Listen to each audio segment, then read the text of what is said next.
What's up, guys? Gaming Pro back, and today we're gonna be watching be.busta. Shout out to him.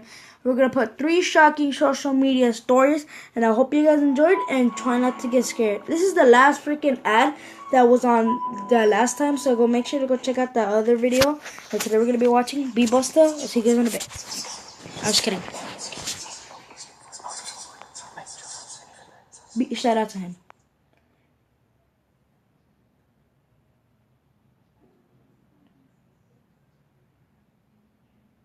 Number 3. At the time this took place, I was 15, which was just over a year ago.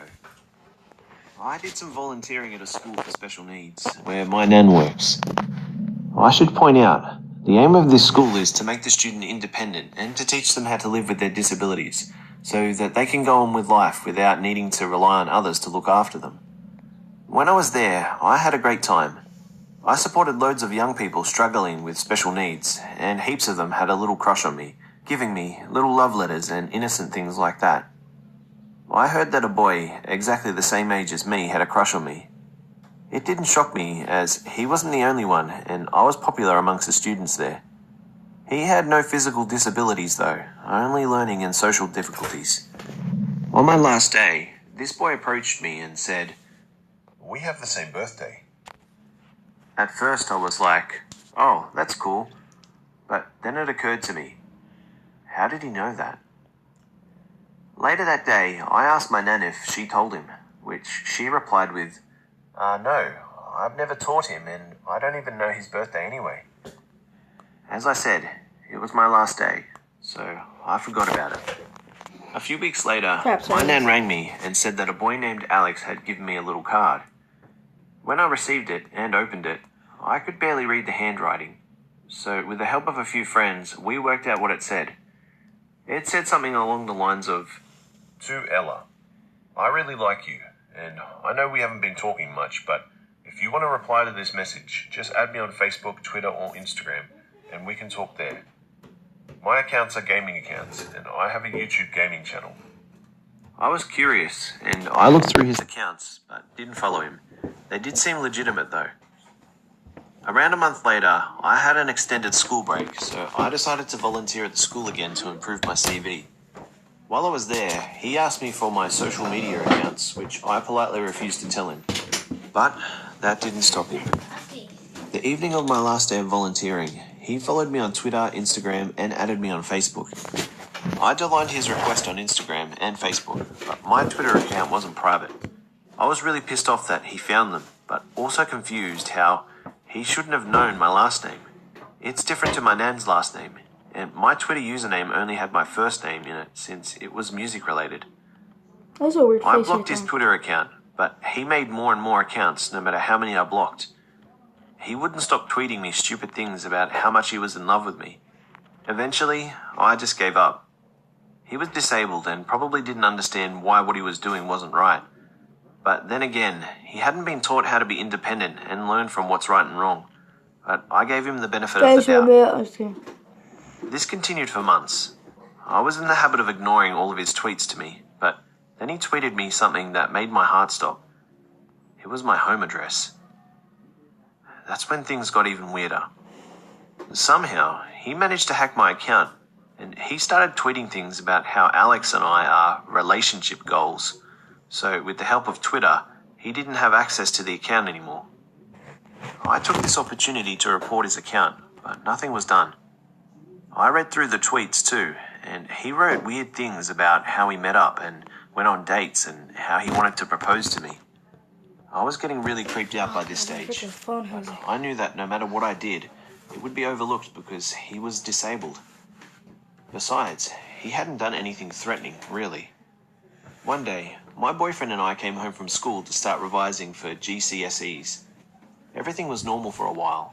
Then he tweeted, My video's up. "Girlfriend cheats on you," with a picture of my boyfriend and I holding hands that same day. Check out my other channel. We flipped our shit and went mad. I was scared because the picture, it was taken outside of my house. I told my mum, who called the police, but they said that they couldn't do anything.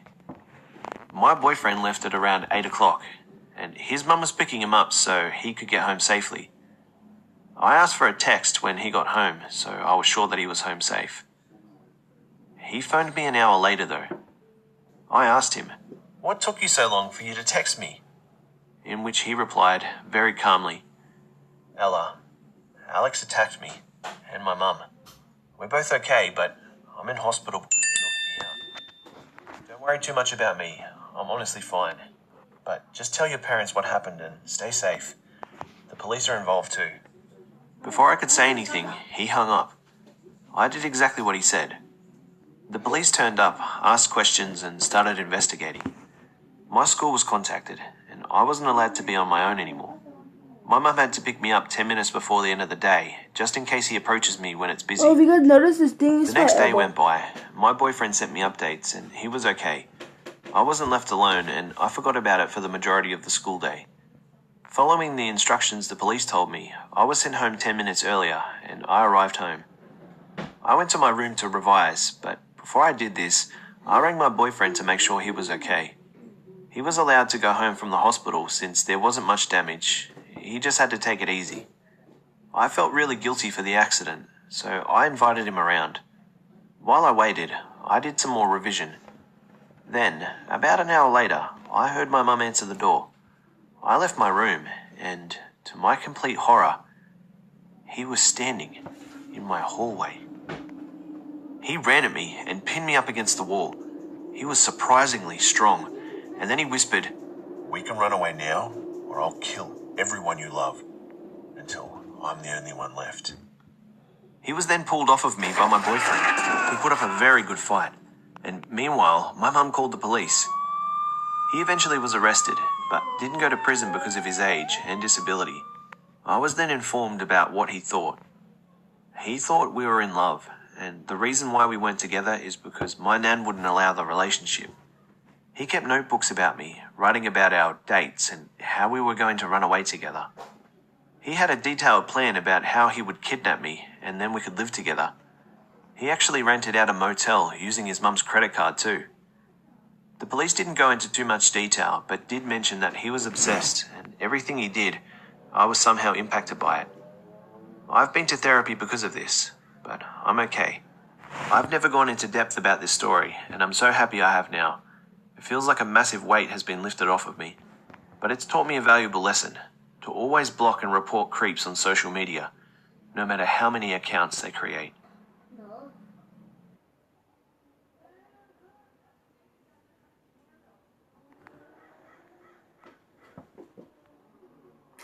Freaking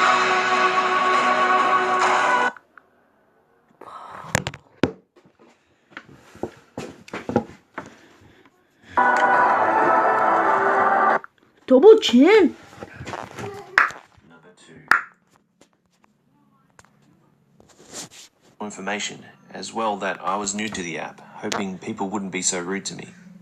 I had to falsify my age, however, since I was 16 and this was an 18+ app. After entering the last bit of information and uploading a picture of me, I was finally able to log on and see the many guys that were on the app, all searching for similar things. It wasn't long before I had my notification blasting with new messages from many guys. Guys varying from the ages of 18 to 58 were messaging me and asking me if I was down to hook up or would be willing to do a friends with benefits relationship with them. I kindly rejected all of them and decided to go to sleep. The next morning, I awoke to over 50 messages that all said the same thing. Down to fuck. I scrolled through them all, and one message in particular caught my attention. It was from a man named Ryan. Unlike all the other guys in the app, he seemed rather polite and respectful. "Hi there, how are you? My name is Ryan, and you are?" he asked. I replied with my name, and within 10 minutes he replied back and told me that he noticed that I was new here, so he decided to be a gentleman and give me a warm welcome. We talked for a while, and I got to know him as well as him getting to know me. Ryan was 32. He was very polite and handsome as well. He graduated from Harvard University and then Drexel University College of Medicine. He moved from Philadelphia, Pennsylvania to Long Beach, California to complete his hospital residency so that he could become an official pediatrician. He seemed like a great guy who I could learn so much from, So after speaking for a while, we exchanged numbers so that we could keep in contact more often. I trusted him. Our newfound relationship was going great. He wasn't like those other men looking for one-night stands. He was just looking for a friend. He was super polite and respectful, and he didn't mind me being underage. He said it was fine for us to speak since it was just a friendship and not anything intimate. I wanted to meet him, so I proposed the idea of meeting him for a cup of coffee at the nearest Starbucks. He liked the idea, and so we set to meet up at 3 p.m. the following day. I got there about 10 minutes earlier than the time set so that I could save us my favourite seats so that we were located in the back of the shop. It was 3:15 and he still hadn't arrived. I came to the conclusion that he probably forgot, and so I made my way out of the shop, but as I was leaving, looking down at my phone, I bumped into someone and looked up. It was Ryan. I'm so sorry for being late. I had to help out my neighbour switch out a flat tyre for a new one. He said this as he was deeply looking into my eyes. Oh, it's fine. I thought you forgot, so I was just on my way out. Let's take a seat and order, shall we? I asked. We sat back, sipping on our lattes as we spoke about one another more and more. I couldn't help but blush by his kind comments, and I was surprised to see him grab my hand and hold it tight. He was getting ready to lean in to kiss me, but I immediately stopped him. I didn't want him to get the wrong idea, and so I told him that I wanted to be nothing more than friends. Plus, it was illegal in the state of California for a minor to be doing anything intimate with someone 18 and above. But when I said this, it seemed to bother and upset him. He let go of my hand, got up, and just walked out. 3 hours later, I received a text message from him. He apologized for making a move and told me he understood what I wanted and promised not to make a move again. I believed him, but looking back now, I was such a fool for believing him. A few months passed by without us speaking much, but then one day I got a message from him, which I suppose was his home address. "Meet me here. I have something to show you," he said.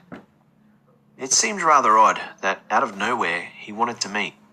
However, being the ignorant teenager I was, and still am, I decided to meet him there. I had my mother drop me off. Idiot. I told I was going to a friend's house. I got off and walked up to the porch. The house was an architectural masterpiece, and it was really stylish. It was obviously an extremely expensive home. I knocked once, and soon the door opened with Ryan smiling in a dress shirt and dress slacks. I hate to admit it, but he really did look handsome. I was sort of enticed by his charming good looks, and when he asked me if I wanted to come in, I did it without hesitation. I was still wondering why he asked me to meet him here, and so I asked him, "What a beautiful home you have here, Ryan. I'm confused though. Why did you want me to come here?" The last time we met up, it didn't end so well. I didn't really present myself as the true guy I really am, so I wanted to make it up to you. Come on, take a seat. I made dinner for us. Fuck. Sorry. I took a seat, as I didn't want to be rude. The table wasn't small, but it wasn't huge either. It sat 4 people, so I sat facing him. He brought out... Alright, sorry guys, we had to stop it right here, but I'll do a part 2 and I'll see you guys in a bit. Late.